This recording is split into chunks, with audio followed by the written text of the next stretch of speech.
Hindi na lihim na matindi ang kagipitan sa Rusya. Ang walang saysay nitong digmaan laban sa Ukraine ay nagdulot ng napakalaking bilang ng mga nasawi, matinding pagkalugi sa ekonomiya, at pag-iisa sa pandigdigang entablado. Lahat ng ito ay dahil sa panggulo ng Rusya na si Vladimir Putin, na dahil sa kanyang mapusok, malupit, at walang humpay na pagkahumaling sa kapangyarihan ay nagdala sa bansa sa pagkakalugmok. Ngunit maaring mas malala pang sitwasyon kaysa sa mga ulat. Ayon sa ahensya ng intelihensya ng Alemanya, ang ekonomiya ng Rusya ay dumaranas ng walang katulad na pagbagsak, kung saan ang Kremlin ay nadlalatala pa ng peking datos sa desperadong pagtatangkang pagtakpan ang malagim nitong pagbagsak. Hindi na nakakagulat sa mga nakakakilala ng Rusya ang balitang ito, dahil mahaba na ang kasaysayan ng Kremlin sa kasinungalingan at paggawa ng kwento. Napatunayan ng paulit-ulit na walang pag-aalinlangan ng Kremlin sa pagsisinungaling sa mga Ruso kapag kailangan nila para gumanda ang kanilang imahe. Hindi lang Rusya ang gumagawa nito, pero parang nakatanim na sa DNA ng Kremlin ang propaganda. Pangunahing solusyon ito ng Moscow para mapanatili ang suporta ng publiko at kontrolin ang naratibo ng bansa, at malawakan itong ginagamit mula sa simula ng labanan hanggang ngayon. Sa katunayan, bago pa man opisyal na magsimula ang digmaan at bago pa pinawala ng unang putok, umasa na ang Kremlin sa propaganda para makuha ang suporta sa kanilang pananakop. Gumawa sila ng mga kwento at pinalaki ang mga alegasyon tungkol sa tinatawag bilang neo-Nazi na rehimen sa Ukraine at umano'y genocide laban sa mga etnikong Ruso. Dahil dito, nang tumawid ang tropa ng Kremlin sa hangganan, marami sa populasyon ng Rusya ang sumuporta sa pananakop. Naniwala sila sa propaganda at inakalang ang kanilang presidente ay gumagawa ng matapang o bayani pang desisyon sa pagpapadala ng hukbo para palayain ang mga tao sa pang-api. Kasabay nito, marami ang umasa na mabilis at epektibo ang espesyal na operasyong militar ni Putin, matatapos agad sa loob ng ilang linggo. Tulad ng alam natin, hindi yun nangyari. Hindi nakuha ng Rusya ang mga layunin nito sa matagal na digmaan. Naranasan nito ang matinding pinsala sa frontline, habang unti-unting napuputol ang koneksyon ng mga tao, bangko at negosyo sa ibang bahagi ng mundo. Bumaba ang pamumuhay habang namamatay ang mga ama, kapatid at anak na lalaki, at halos buong mundo ay lumayo sa Rusya na hindi pa nangyari dati. Habang lumilipas ang mga taon, mas marami pang mga Ruso ang nagsimulang magtanong kung bakit kailangan ng isang napakamahal at walang kwentang digmaan, at dumarami sa kanila ang gustong makita itong matapos sa lalong madaling panahon. Patuloy pa rin silang niloloko ng gobyerno nila. Umasa sa propaganda para malampasan ang krisis. Patuloy na nilinlang ni Putin at mga alipores ang kanilang mga tao, nagtago sa likod ng kasinungalingan. Ginagawa pa rin nila ito ngayon ayon sa mabigat na ulat ng Federal na Serbisyong Paniktik ng Alemanya o BND. Matapos suriin ng opisyal na datos pang ekonomi ng Kremlin, nadiskubre ng BND agents ang laki ng kanilang kasinungalingan. Nalaman nila na mas malaki ang totoong federal na budget deficit ng Russia para sa 2025 kaysa sa opisyal na ulat.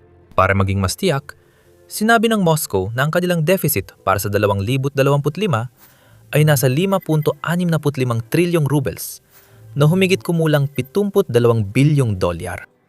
Gayunpaman, natuklasan ng BND na ang totoong deficit ay mas malapit sa 8.01 trilyong rubles o 100 bilyong dolyar, halos 30 bilyong dolyar na mas mataas kaysa sa sinasabi ng Kremlin. Katumbas ito ng humigit kumulang 3.6% ng kabuuang gross domestic product ng bansa.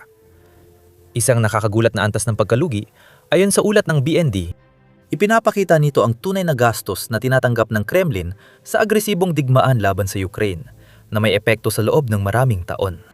Lalong nasira ang reputasyon ng Kremlin sa loob at labas ng bansa dahil sa lantaran nilang pagsisinungaling para pagtakpan ang kanilang mga pagkalugi.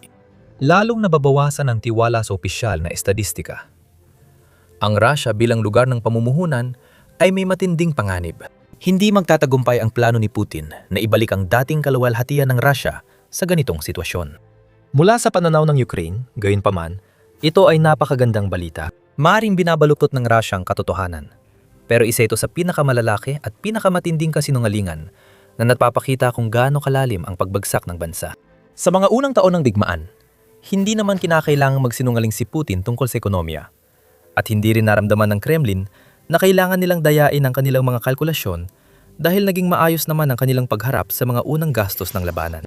Kahit noong nagpatupad ang mga bansa sa kanluran ng sunod-sunod na parusa laban sa mga bangko at negosyo ng Russia, pati na rin ang pag-freeze ng mga ari-ari ng mga oligarko ng Moscow, nanatiling matatag ang ekonomiya ng Russia. Si Putin pa nga ay nagmamalaki na nalampasan nila ang mga parusa. Pero habang tumatagal, lumalala ang sitwasyon.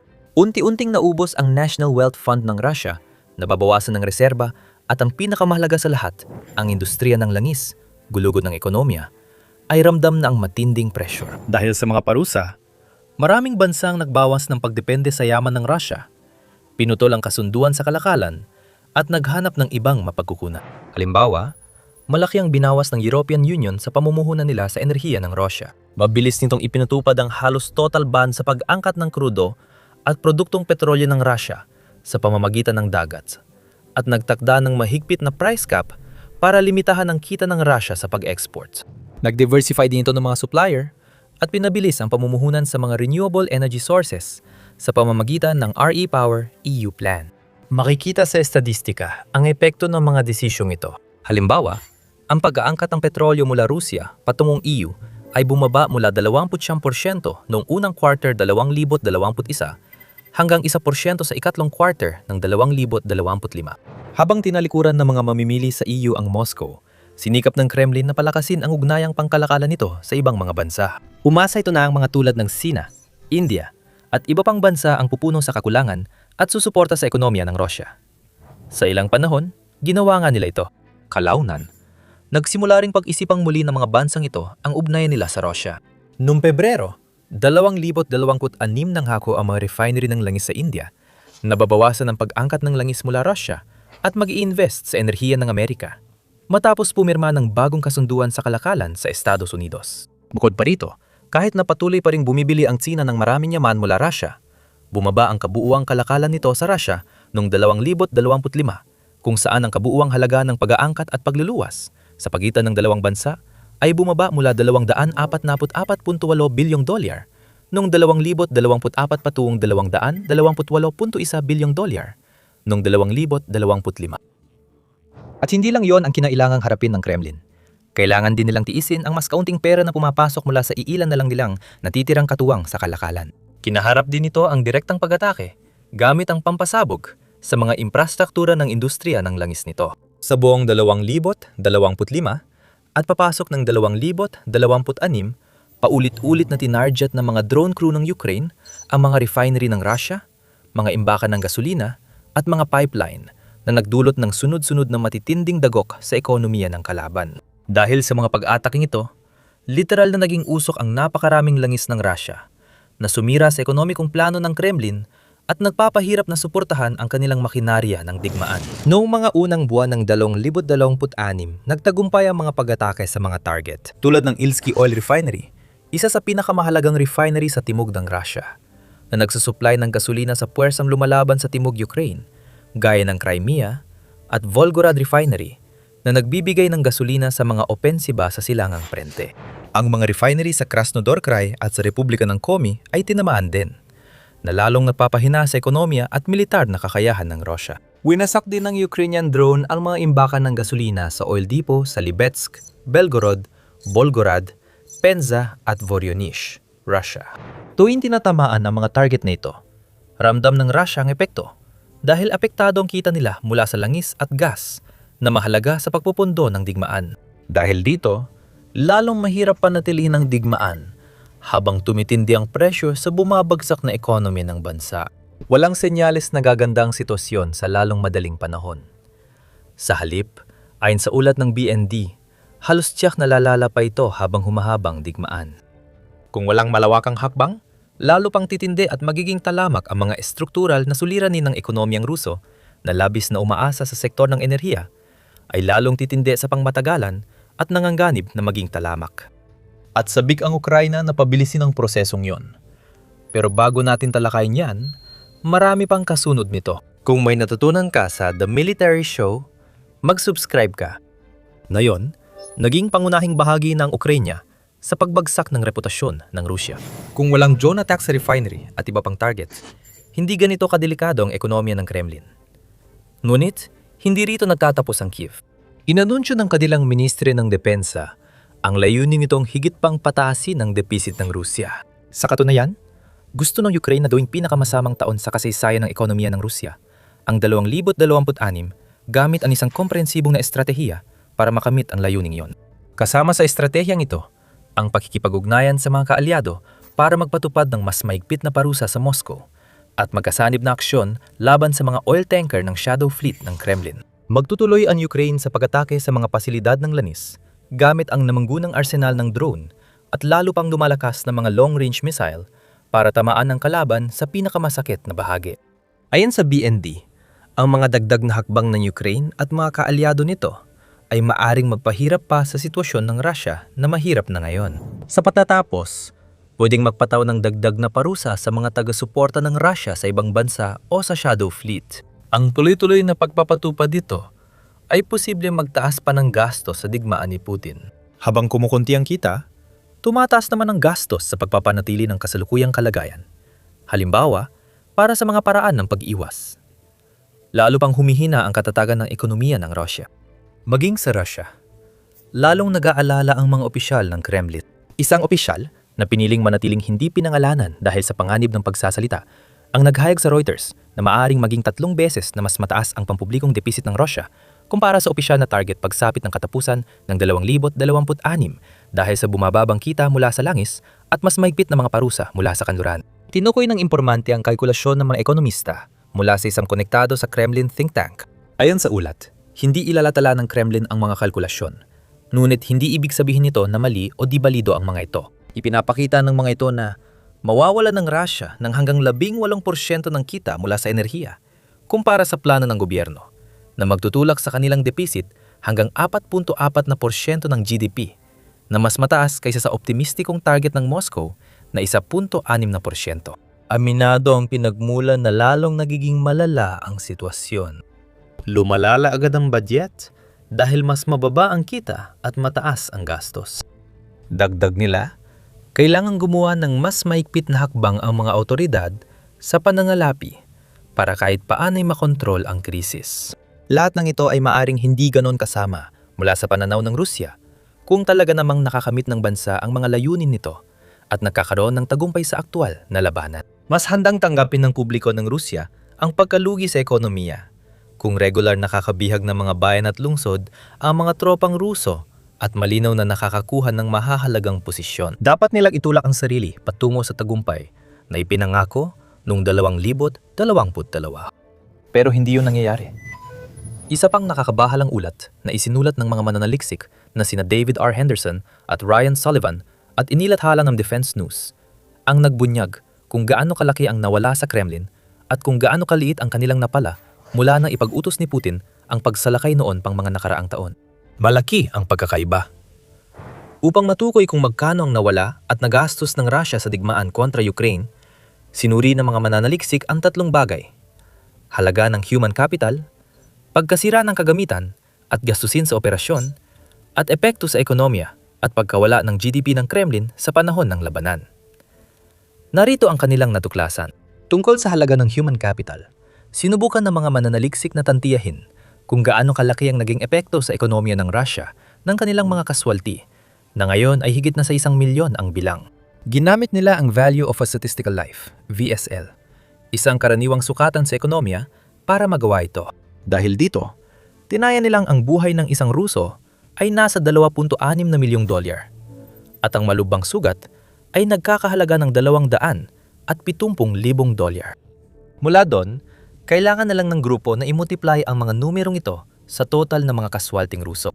Imposibleng malaman ang eksaktong bilang ng mga sundalong Ruso na napatay o nasugatan sa digmaan laban sa Ukraine.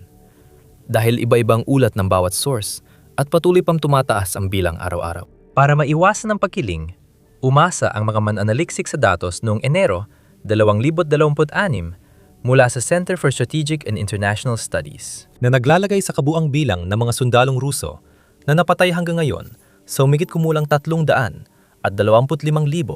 at ang kabuang bilang ng mga nasugatan o nawawala ay nasa 875,000. Bilang resulta, natuklasan ng ulat ng Defense News na ang kabuuang pagkalugi sa ekonomiya mula sa mga namatay ay 325,000 na pinarami sa $2.6 na milyong na umaabot sa 845 bilyong dolyar.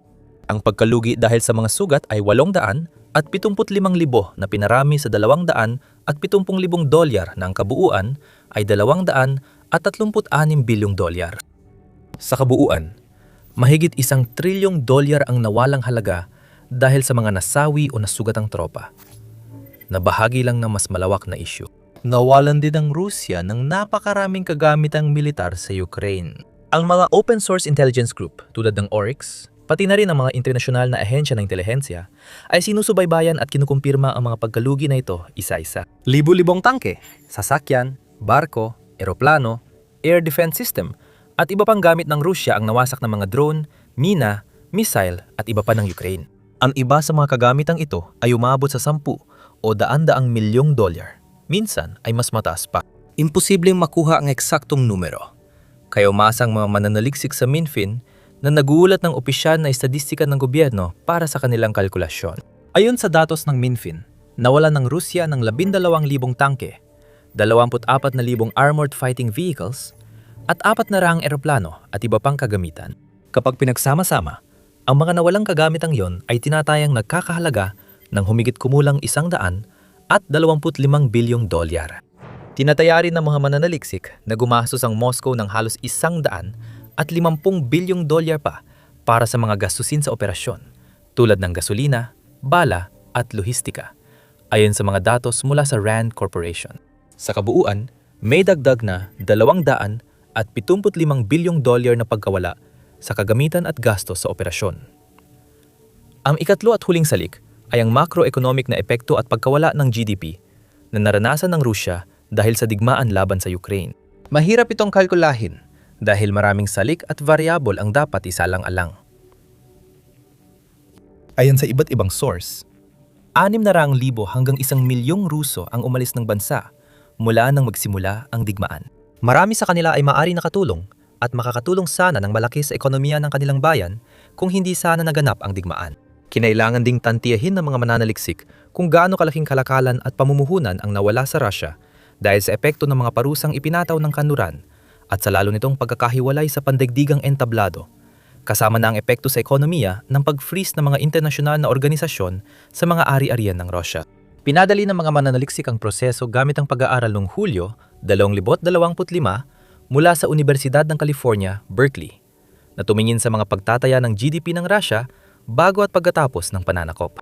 Natuklasan ng pag-aaral na ang bansa ay nawalan ng 281 bilyong dolyar sa GDP kada taon mula nang magsimula ang digmaan. Sa kabuuan ng labanan hanggang ngayon, lumampas na sa 1 trilyong dolyar ang halaga na pag-alaman ni Henderson at Sullivan na nawalan ang Russia ng 2.5 trilyong dolyar sa digmaan laban sa Ukraine. Ang bilang na iyon ay lumalagpas ng malaki sa 2.2 trilyong dolyar na GDP ng bansa. Pero nananatili ang tanong, ano nga bang naipakita ng Rusya kapalit ng ganong kalaking gastos? Ang sagot? Halos wala. Gamit ang datos mula sa Institute for the Study of War, natuklasan ng mga mananaliksik na sinakop ng Rusya ang humigit kumulang 28,000 milya kwadrado ng teritoryo ng Ukraine mula nang magsimula ang malawakang pananakop noong 2022 na katumbas ng halos 12% ng kabuuang lupa ng bansa. Sa kabuuan, kontrolado na ngayon ng Rusya ang 20% ng Ukraine kapag isinama ang mga teritoryong nasakop bagong 2022 gaya ng Crimea. Kahit ganon, ang 28,000 milya kwadrado na yon ay katumbas lamang ng humigit kumulang 10% ng kabuuang lupa ng isang estado sa US, ang Texas, na napapakita kung gaano kaliit talaga ang mga nakamit ng Kremlin. Ngunit ang pinakamalalang datos ay paparating pa lang. Nang tiningnan nila kung magkano ang ginastos ng Russia at kung anong nakuha nito kapalit, natuklasan ng mga mananaliksik na gumastos ang Kremlin ng humigit kumulang 70 milyong dolyar para sa bawat milya kwadrado ng lupang nakuha nila. Isang nakakabiglang halaga ng pera para sa napakaliit at halos walang saysay na kapalit. Ang masama pa nito, tandaan na hindi sinasakop ng Russia ang malalaking lungsod at mahahalagang infrastruktura sa Ukraine. Kadalasan, ang natatanggap nila ay maputik at butas-butas na bukirin at abandonadong baryo na wasak na ang mga gusali dahil sa buwan at taon ng pambubomba. Walang mahahalagang yaman ng Kremlin dito, pero gumagastos sila ng bilyong dolyar para sa halos walang kwentang lupa. Pinakamasaklap, ayon sa mananaliksik, malamang hindi talaga iniintindi ni Putin ito. Hindi niya mararamdaman ang epekto ng pagkalugi sa personal niyang buhay dahil patuloy niyang natatamasa ang mga palasyo at marami ang pamumuhay bilang presidente. Direktang nararanasan ng mga mamamayang Ruso ang epekto nito habang gumababa ang antas ng pamumuhay at tumataas ang presyo ng pangunahing bilihin. Patuloy na tinatago ng Kremlin ang katotohanan gamit ang peking datos at kasinungalingan. Hindi ito magtatagal magpakailanman. Nagsisimula ng magkaaberya ang propaganda machine ni Putin at habang tumatagal ang digmaan, mas madaling makita ng kahit mga panatikong Russian nationalist ang katotohanan sa likod ng kasinungalingan. Ngayon, mas mauunawaan mo ang malalim, madilim, at hindi matatakas ang hukay na hinukay ng Pangulong Ruso para sa sarili niya. Sa video na ito, tatalakayin kung paano kamakailan ay nabura ng mga puwersa ng Ukraine ang isa sa pinakamahalagang base ng Kremlin sa Black Sea mula sa mapa. Sa isang perpektong naisagawang pag-atake sa gabi. Bilang alternatibo, panurin mo ang video na ito para malaman kung paano nagawa ng Ukraine ang imposible mula sa pagiging maliit na puwer sa mundo ng militar hanggang sa pagiging tunay na superpower sa loob lamang ng ilang taon. At sa huli, para makakita pa na mas maraming video na tulad nito, kabilang ang mga breaking news report at masusing pagsusuri ng mga taktika at estratehiya, mag-subscribe ka sa The Military Show ngayon.